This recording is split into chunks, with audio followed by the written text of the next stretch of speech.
Hey YouTube, so just got back from massive haul. Uncle really nice. So I got Dell rails for my new oh, it's really hard to see, quite dark. I'm just doing this late at night. R610. I've got an X-Serve, got some switches, which is really nice. Never gonna run out of ports again.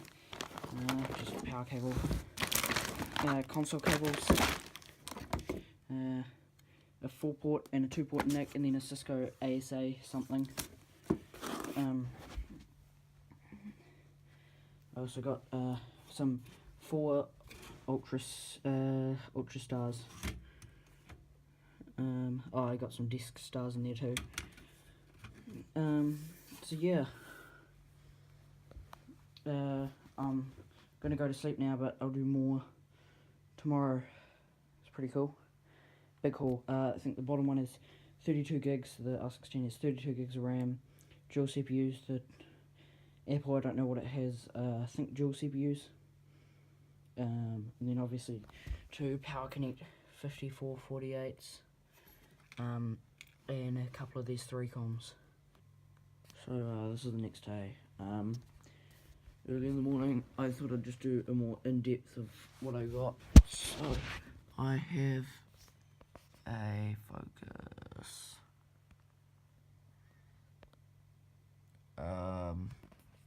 It's really hard to see, but switch 3812 Syscom.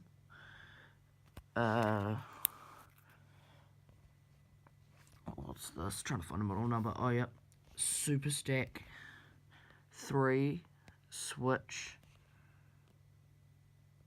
4228G. Then 2 Dell Power Connect 5548s. Those are going to be pretty cool. I heard they have 10G and stacking via these HDMI ports. So I'm going to be playing around with that. I have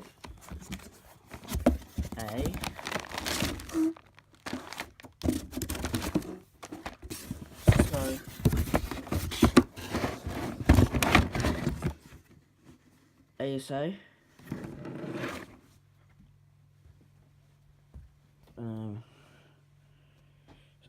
some Disc Stars and 1 Ultra Star,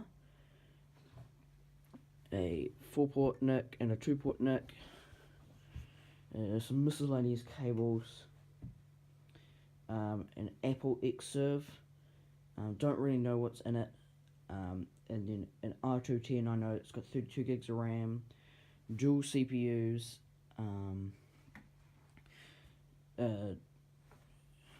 what's in it here? It's got SAS 1TB 7.2K RPM discs, 4 of those. I probably might get some extra drive trays and throw some SSDs in here. Yeah, it's got iDirect Enterprise on it, which is pretty good. I'm actually getting that for my other service soon. 4 inbuilt NICs, you know, the usual serial, and then some hotspot power supplies. The Apple has 2 expansion ports, some like Firewire ports. No one uses those anymore. USB, Ethernet, and a couple of power supplies. Hot swap again too. And then it has 3 hard drives in the front. So yeah, I'm just gonna have to play around with it this morning. I won't have time to do anything. I've got to head off to school pretty soon, but yeah, just the morning update. Just opened up the X-Serve, so looking over it, it looks fully populated. I don't know what size yet. It has 3 Disc Star SATA 7200 RPM 500 gig, but they do have SCSI connections in the back. I'm not sure why that is, but at least drives a SATA, so I can replace them. It's not seating. Why are you not seating? Yeah. So I never really opened one of these, so I don't actually know how to open it. I think I might just leave that heat shrod alone. I think it's screwed down, but to get out the redundant power supplies, just do that. Now, two of them. They have a little slot in the back that goes down, so you don't need to put in any slot covers or any of that nonsense. So those are in two full height risers, which is very nice. And then, I don't want to get anti-static on this, hang on. Gotta put down the camera to see what dim sizes they are.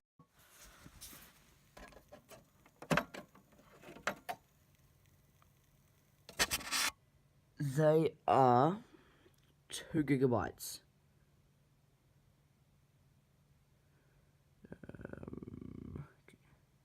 Yeah,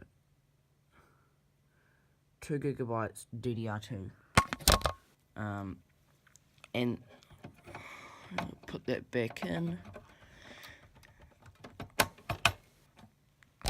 There is 1, 2, 3, 4, 5, 6, 7, 8 of them. So 16 gigabytes in the server. That's pretty nice. Yeah, that's it. Quite nice. Comes with these weird rails. They screw into the side of the server, but they also attach to the rack shelf, and they go from that depth to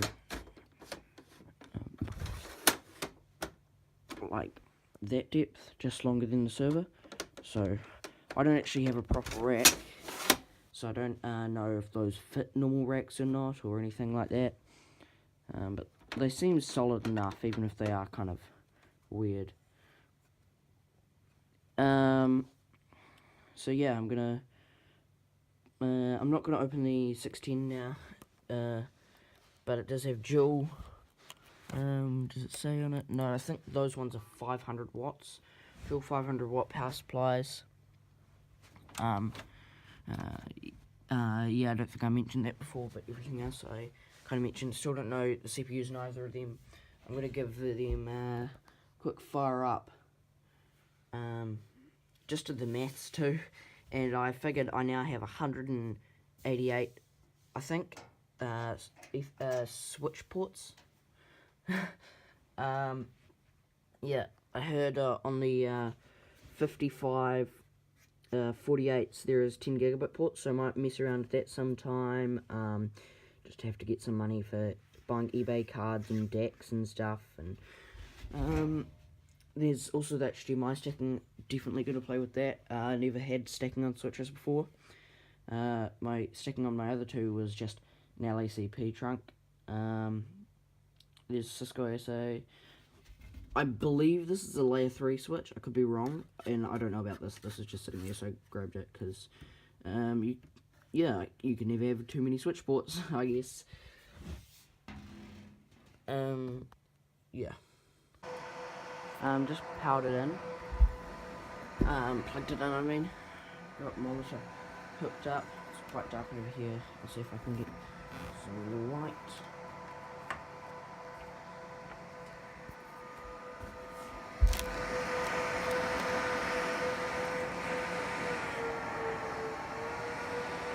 The screen's just powered on.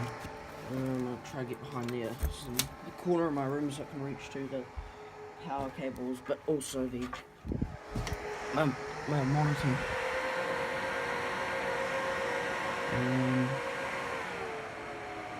System booting.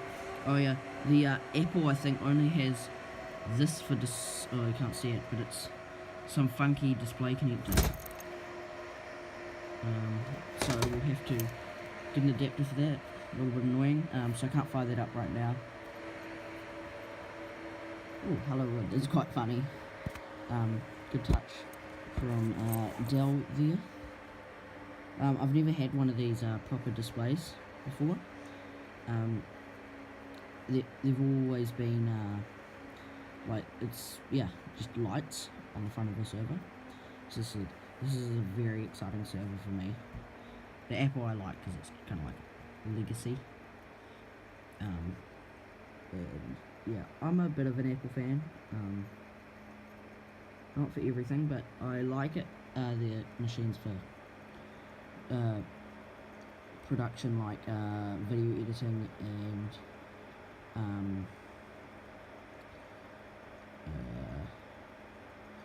stuff like that. So can I do anything on this? Oh, I hit OK. Good setup.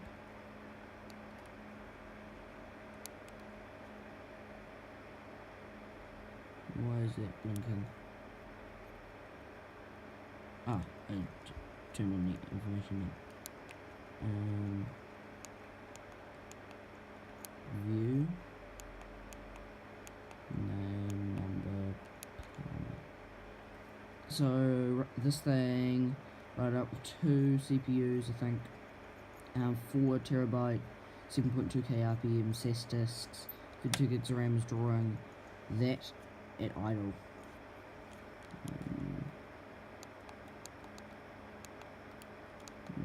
Power, temperature. It's quite cold in my room. Just kind of looking through this because I've had it.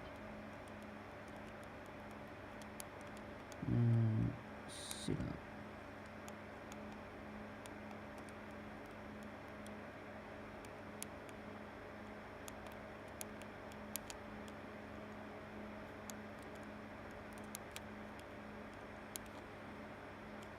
Okay, just set iDRAC onto DHCP for when I get it, and then I'll go in and do it to a static IP. But yeah, all the disks seems healthy in here. I kind of expect that this was a machine that was in production, you know, and then it's just been powered off there for a while. So I've got 4 trays and then a couple of fillers. They didn't have any extra trays as there. The place I got it from is HP IBM shop. Well, like they used to be IBM and now they're HP. They're kind of phasing out their IBMs. So there was almost no HP gear there, obviously, as it's all new in production stuff. But yes, I've got filler. I can get it back in. Yeah, so I got to get an adapter for this Apple server. It's really dark back here, but yeah. Oh, I missed the boot up on the screen. I'm assuming there's nothing on it. Yeah, so that's what I'm doing currently.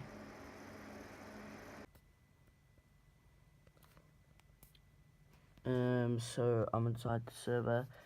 So I believe it's got more dual CPUs because there's 2 heatsinks. They both feel slightly warm to the touch. Memory, these are all 4 gig DIMMs. I think this is CD drive, but we have this thing. I don't know what RAID controller it is yet. I can't see any markings on it. Well, maybe down there. Nope. It's just like a QR code. Yeah, no, can't see any markings on that. But, so here's the drives. SES cables, backplane, kind of thing.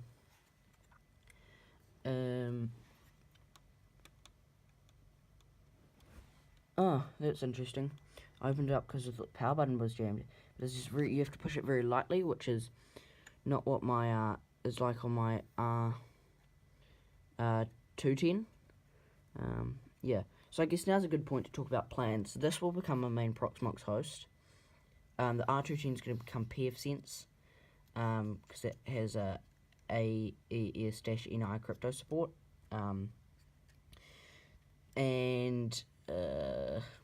The other machines are probably going to become redundant and just kind of sit there. Though I want to use one of them for a backup, and I might continue to keep the Minecraft server separate. Yeah, I don't really know yet, but that's what I know what I'm going to do. This is going to become Proxmox, and that's going to become the R210s that's currently running Proxmox is going to become pfSense. So I think this is the iDirect, the regular, and this is the Enterprise in here. Mine did actually come with some V-Flash, iDirect V-Flash. So yeah, that's what's currently happened. I have no idea what's been installed on this previously, so I'll have to wipe it and everything. So yeah, stop my rambling now. I've decided I'm gonna just take these drives out of the bays now, because I've obviously no use for the bays. They came out of some like big old storage server. So I'm just gonna do that now.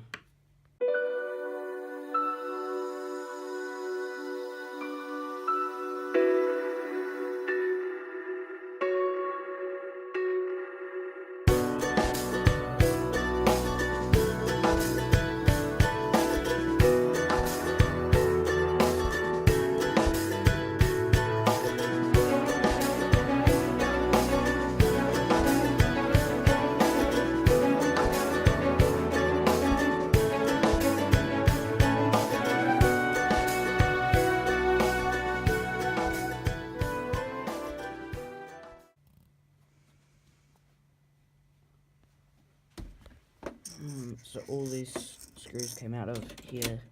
Obviously didn't take me that long because they were only 4 drives. I don't know what any of the state of the drives are, you know.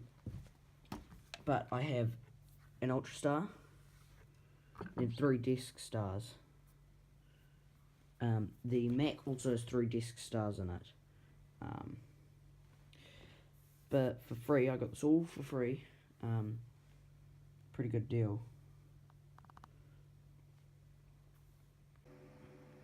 It looks like whoever had this last got VMware on it, so I've just figured out that it wasn't showing on my monitor because I had the wrong input selected. Whoops.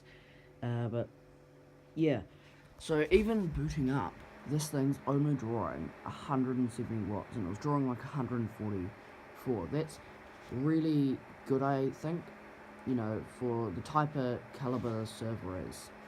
Obviously, if we put instead of hard drives in here, like SSDs, you could bring it down, you know, you could underclock your chips, put a louder chip or anything. Yeah, see now 142 is still loading in. Oh, so we can actually see the specs. So 2 E5 530s, 5530s, 2.4 gigahertz, and then 32 gigabytes of RAM. So very good specs compared to my last machine. So just got back from school.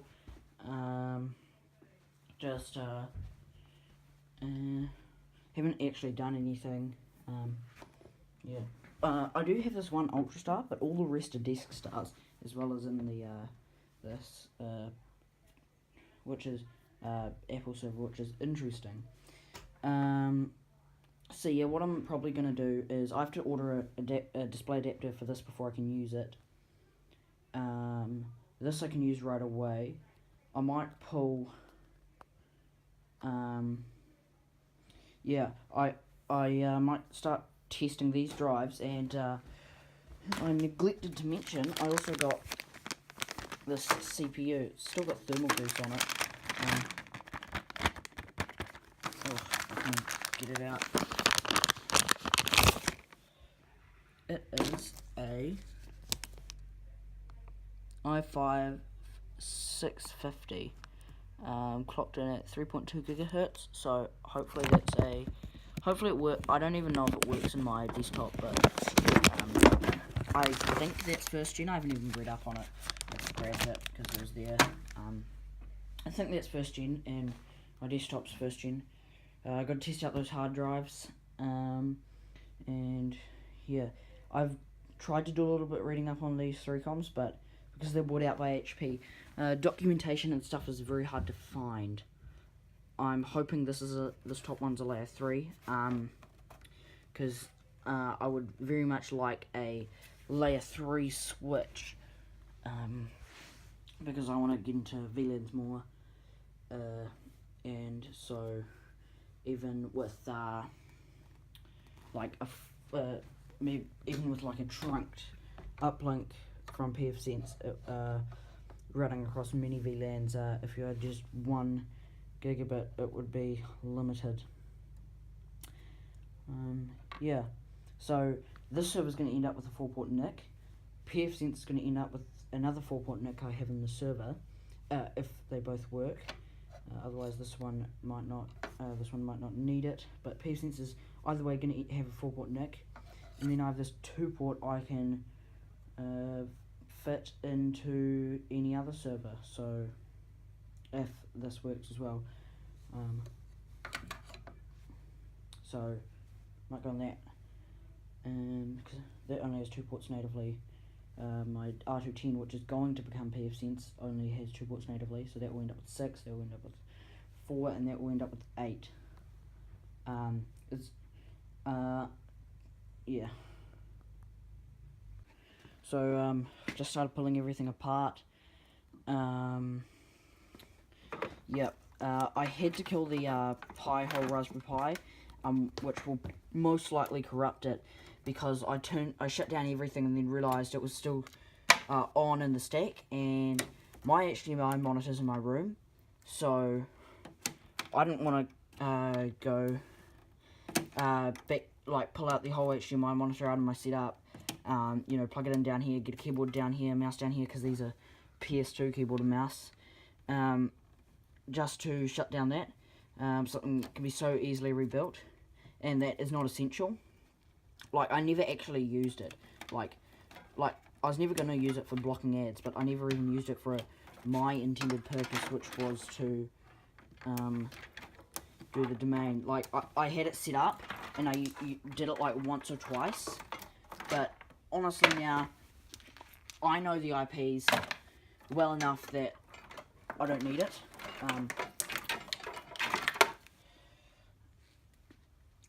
So it's more hassle also now having to try to remember the domains and stuff, because mine are quite long, because I only have a subdomain to start with, so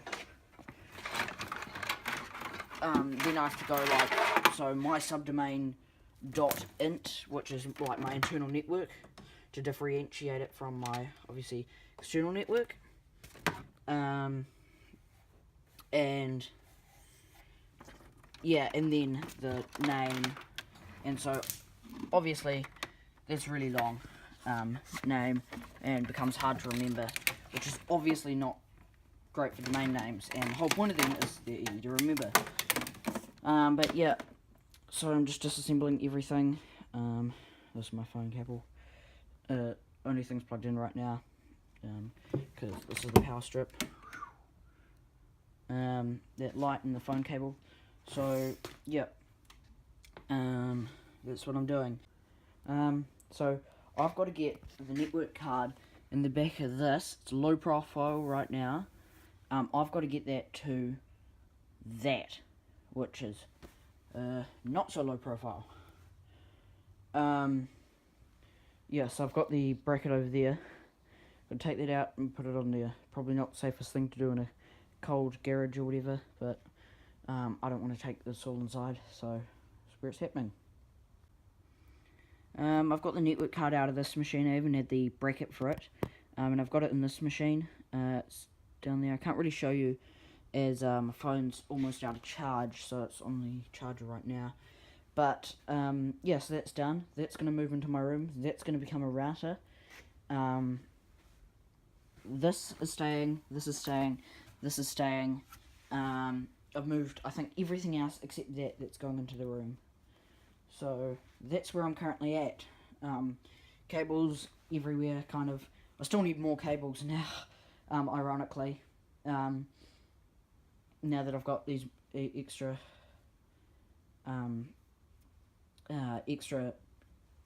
nicks. But, because even now I don't have enough. But yeah, so that's where I'm at. Rack's completely gone. Nothing here. R16's in. It's not plugged in at all. The green light's just from the RAID battery. Pretty cool feature. I've never had that on a server. Going to be a great server. As you can see, it's way too long. I'm going to have to basically move this forward. I might have to get rid of this monitor or put it up there or something. Yeah, I just need to upgrade basically. So hopefully soon I'm getting a big rack. Because right now I've enough gear to fill more than double what this can currently take. You know, obviously a major sign you need to upgrade. Yeah, so, and then, yeah, so that's what's happened. I'm not going to throw on the network card, the 4-port, like I said, yet, because I don't know if it works or not. Like, it may show up, but it might not work correctly, and I don't want to kill the server, or, you know, have it do weird funky stuff, with it being at the bottom of the rack. It's got 4 network cards built in. You know, I won't see myself needing that for a while, but eventually I will throw that in there, if it works, obviously. So yeah, I'm not going to do that quite yet. Just had the top off because I accidentally popped in the OSHED. The thing I like about these servers is I had to use it actually before to get the riser card out of the IBM, but it's got all the information on them, which is cool. So yeah, I'm just going to put the top on. Then I think I'm going to go that server like it was before. That server, those 2 servers, one's under there, and then that switch. This is where I am currently. So I've got everything in the rack, and the power run. I'm really not sure how real racks can handle it, because like the gap between here and here, and there's even more, a little bit of gap on the other side. You know, these servers can move. It's got a heavy switch on top of it. They can move around a lot, but this switch barely fits in. You know, like width-wise in the interior. So really, you know, kind of a mystery to me how it all fits together. But yeah, so this is where I'm at. It will be run as the same configuration as last time. I'll put Proxmox on it probably this weekend, but this will still run Proxmox for a wee bit, and this will still run pfSense for a wee bit until I migrate these VMs over to here. There is there's only one thing on there I can't rebuild, and that's the wiki page. Everything else is quite simple to rebuild, so I might delete them for a fresh start. I enjoy doing that a lot of the time, but and it's quite nice when you're moving hardware to do that. But yeah, so now I've got to run all the Ethernet cables. Yeah, I have a couple of you at the top, or like, you know, here. I wonder if this will fit. Oh, chicken. Yes, it will. I'm going to install this above here, just for all the cables to route from the switch up and then across to the back. So that's update. So this is mounted, only with one screw up the top and the other top. Just 2 screws, just because I'm lazy and I know I'm going to be taking it apart soon. Quite nice. This is metal kind of thing, construction. I have 2 of these, got them for free. Well, I think I've said before, but the only things I paid for in my lab were these things. That's soon to change. I'm getting 2 SSDs for this server, and then I'm also getting an iDRAC for this server, and some other miscellaneous things. So, but yeah, that's the main thing. iDRAC, and then SSDs for this. I would like to eventually, far down the line, obviously, become 100% SSDs. My storage needs aren't that great. Like, this is running all my VMs on 250 gigs. pfSense obviously is using like nothing because it's pfSense. This is using almost nothing. Obviously, I'm putting ECGs in this soon.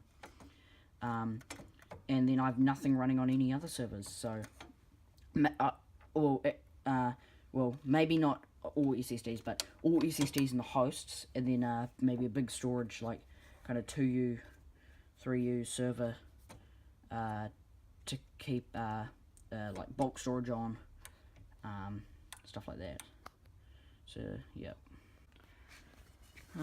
So got everything cabled. I've got this came with.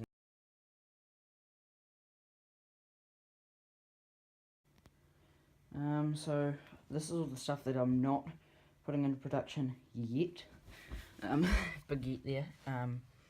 But you know, we've 8U gear here, plus cables, plus like miscellaneous stuff like that, ASA and you know, like NAP and my Raspberry Pi. So, and then there's still one cable management thing that's not being used as well, because the rack, like I said in a previous video, widens on one side at the top to fit in that Cisco switch, because you know, it's slightly fatter, and I had to make temporary modifications. But yeah, this is what's not happening. All the cables, I've now got to test out the hard drives and the network cards and that CPU. So that's what I'll do. And then I want to play with the iDRAC. It should be set up for DHCP, so I should be able to log into pfSense and see what it's at. Yeah, and then I'll do, and then I can access it and stuff and set static IP. But yeah, update. So I think these are good. That one shows up in the BIOS, and that one shows up in Windows. I didn't test that one. I turned it off before it booted to Windows. So I've just got it all deployed. This is what it looks like. And right now I'm just booting up the server. I'm going to reset the iDRAC on it.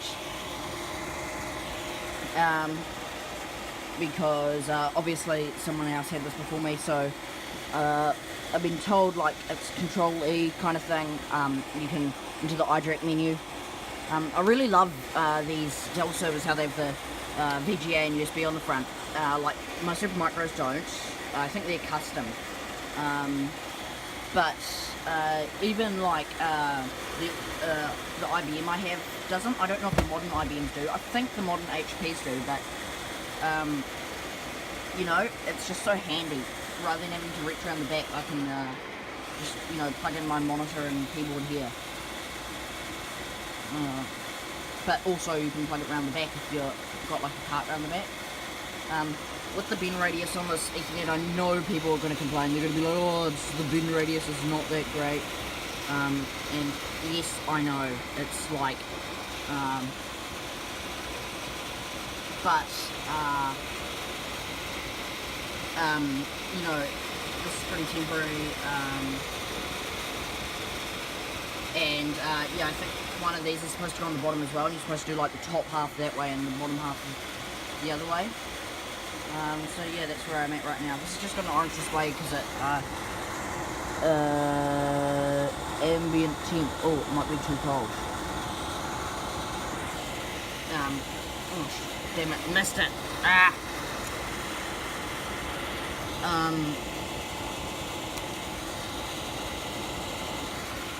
Yeah, it's quite cold in the garage. So, yeah, they might actually be complaining about the ambient temp.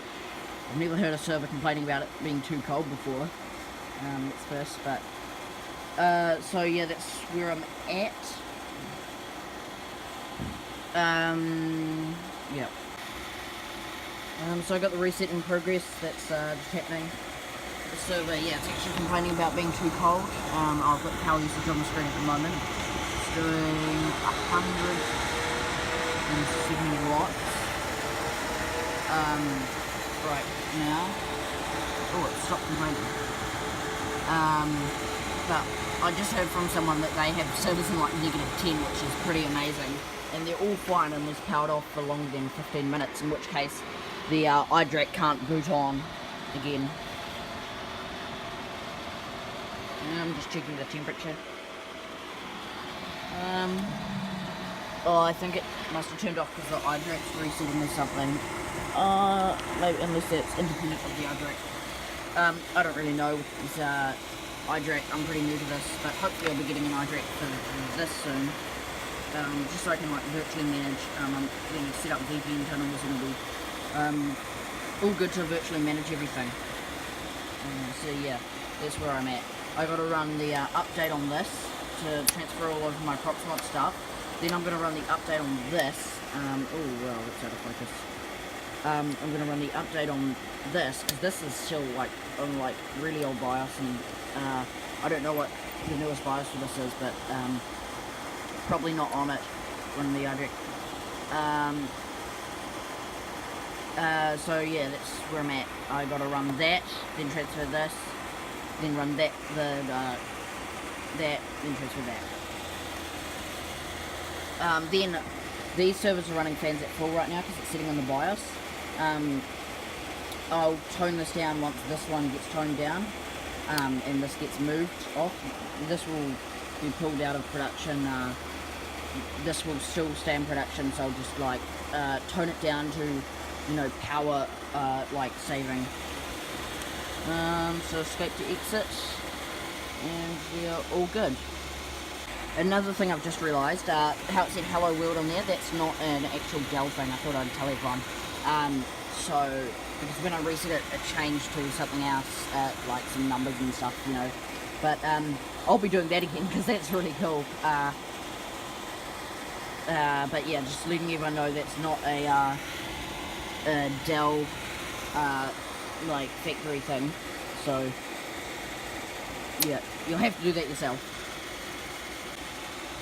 Bit of an update. I just got into the thing, and it's 8700, which is really cool. So this can handle really high capacity disks. Not that I'll be putting them in there. I don't really need storage, like I've said before.